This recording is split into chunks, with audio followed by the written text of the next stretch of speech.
L'arrivée de Lillard-de-Laux est toujours un soulagement. Bien joué, David. Bon, c'est une sacrée épopée. Surtout lorsque c'est une première fois.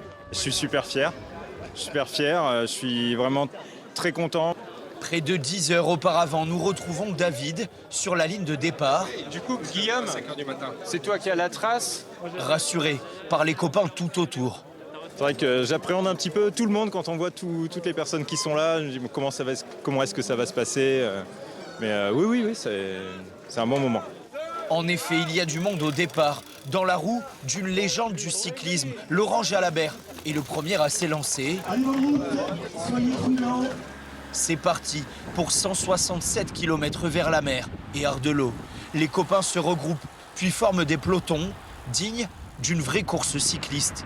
Une rando à vélo, devenue un incontournable de la région au fil des ans. De quoi expliquer l'affluence record, 7500 coureurs.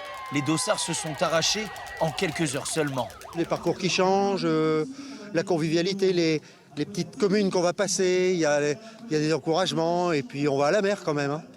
Avec une dizaine d'heures de vélo en moyenne, ça laisse du temps pour découvrir les paysages de la région, parfois à toute vitesse.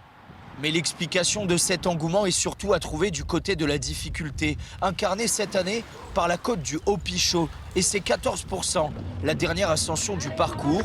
Certains en tombent du vélo, quand d'autres s'accrochent. Vous êtes sûr d'aimer le vélo? Non, justement, je pense que je vais arrêter un petit peu après.